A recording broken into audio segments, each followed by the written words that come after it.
Merhabalar arkadaşlar, ben Sinan Güner.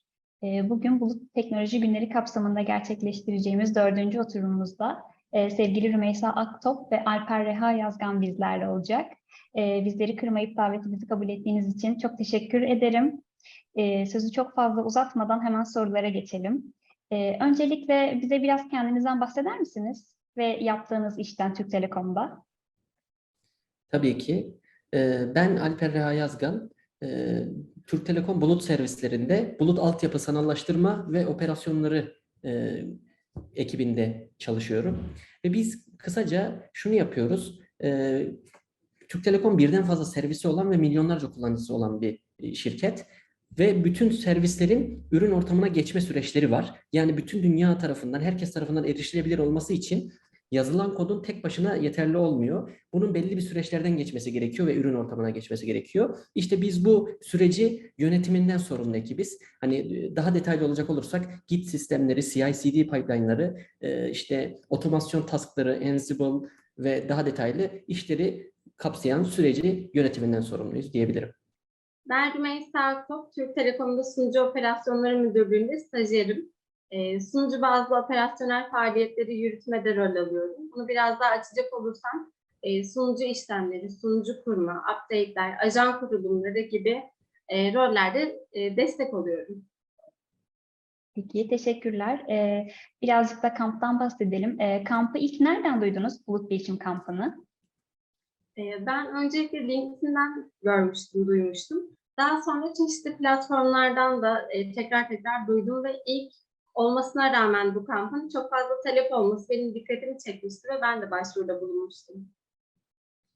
Ben de Bulut Bilişim Kampı'nı Instagram'da reklam vasıtasıyla gördüm ve son gündü. Son gün diye paylaşılmıştı. Coderspace üzerinden başvurumu yaptım. Son gün seçilmiştim. Genelde bu tür kamplarda son gün başvuru genellikle liste sonunda kayıyor ama ben de mülakatlara girip katılma şansını elde ettim. Bu şekilde de Coderspace üzerinden ve Instagram'daki sayfaları takip ediyordum. Oralardaki reklamlardan gördüm ben de. Peki, çok iyi olmuş sizler için. Peki, kampa katılım sürecinizden biraz bahseder misiniz? Sizin yaşadığınız zorluklardan görüşlerinizi alabilir miyiz? Tabii ki. Kampa katılım sürecini şöyle özetleyebilirim. Bizler başvuruda bulunduk ve başvurularımız sonucunda bir ön elemeye tabi tutulduk. Ön elemeyi geçen arkadaşlara bir teknik sınav gönderildi. Bu sınav bulut bilişim hakkında temel konuları ve temel soruları içeriyordu aslında. Bu sınavdan da başarıyla geçen arkadaşlar bir mülakata davet edildiler.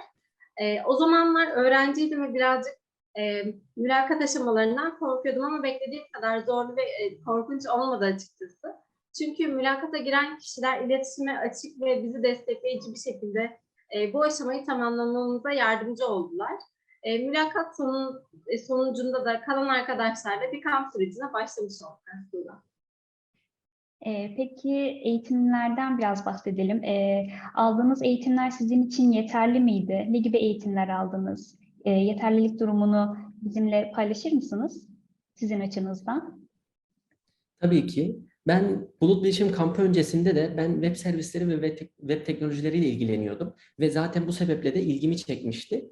Ve normal bootcamp ve kamp mantığında olduğu için daha da çok ilgimi çekti. Yani bizi 5 günlük bir eğitim sürecine dahil ettiler. Ve eğitim sürecinin sonucunda bir derecelendirmeye tabi tuttular. Ama eğitim süreci bizim için, ben bu sektörde yeni sayılırım ve çokça gelişiyor. Bulut teknolojileri çokça duyduğum bir kavramdı ve çokça uygulamasına yavaş yavaş geçildiğini gördüğüm bir kavramdı. Sektörde yeni başlamama rağmen çokça duyuyordum ve içeriğine kampa seçilip kampa geldiğimde içeriği daha da çok ilgimi çekmeye başladı. Bize 5 gün boyunca en temelde sunucu alımından en sonda kullanıcının dış dünyaya erişim açıp uygulamanın nasıl ürüne dönüştürüleceği anlatıldı. Yani veri merkezleri nasıl kurulur?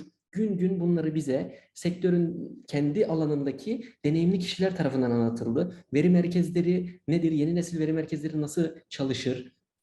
Bununla ilgili depolama, işletim sistemleri, yedekleme işlemleri nasıl yapılır sunucularda, bunlar anlatıldı. Ve bir yapı oluşturulduktan sonra bize 2 günlük eğitimde, 5 günün ilk ikisinde ve geriye kalanda da artık kodlar nasıl yazılır, nerede toplanır, mikroservise nasıl dönüştürülür, mikroserviste Git repositorylerinde nasıl saklanılır, bu saklanıldığı nasıl bir hat üzerinden geçirilir. Burada Jenkins, CI/CD pipeline, Ansible, otomasyon tool'ları gibi kavramlar duyduk. Ben de ilk defa bunları ilk kampta duydum ve sonra kendime not alıp kenarda gün sonunda araştırdım. Ve en sonunda da Public-Private Cloud nedir? Dış dünyada nasıl gerçekten de herkesin erişebileceği bir servis ayağa kaldırılır ve dış dünyadan istek alınır?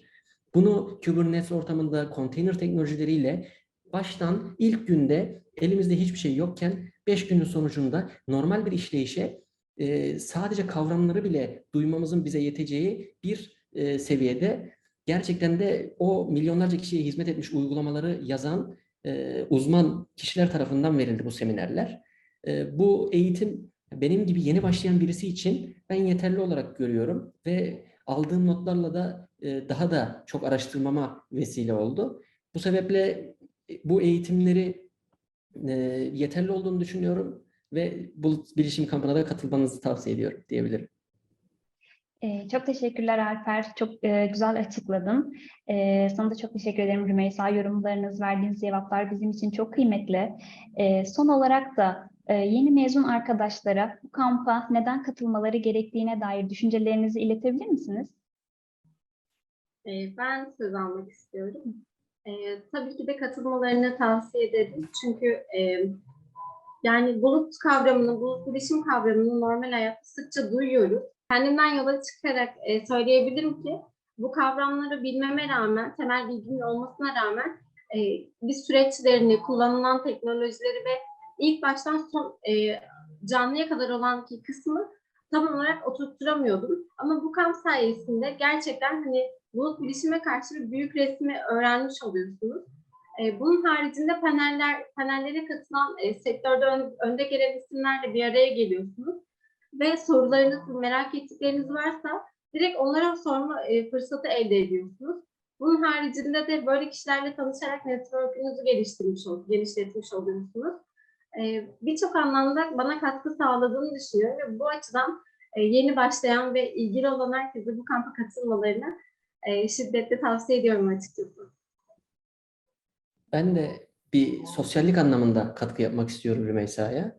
Bu kamp bir ekipçe birlikte katıldığımız için bir networking imkanı da sağlıyor bize ve normalde etkinliklere gidip yetkin kişilerle konuşma fırsatını bize tek bir kampta bütün alanlarda uzman kendi alanında çalışan uzman kişilere direkt olarak sorabilme şansımız da oldu. Bu bizim için gerçekten çok önemli olduğunu düşünüyorum. Yani 2 yıldır, 3 yıldır bu işin içerisinde milyonlarca kişiye hizmet etmiş uygulamaları yazan kişilerle direkt olarak konuşabildik. Direkt olarak bu işlemin panellerini açıp gösterdiler. Biz onlarla iletişim kurabildik, soru sorabildik.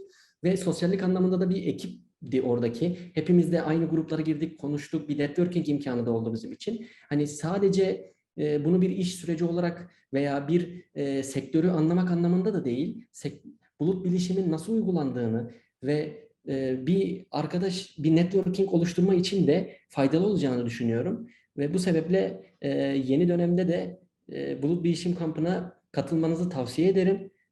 Bu şekilde de önerimi sizlere söylüyorum. Çok teşekkürler tekrardan bizlerle değerli yorumlarınızı paylaştığınız için, bu oturumda bizlerle olduğunuz için tekrardan kendi adıma çok teşekkür ederim.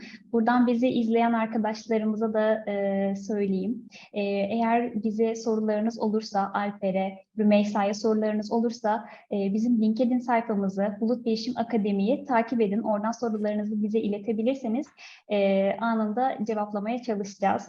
Ben çok teşekkür ederim. Herkese bizi takipte kalın.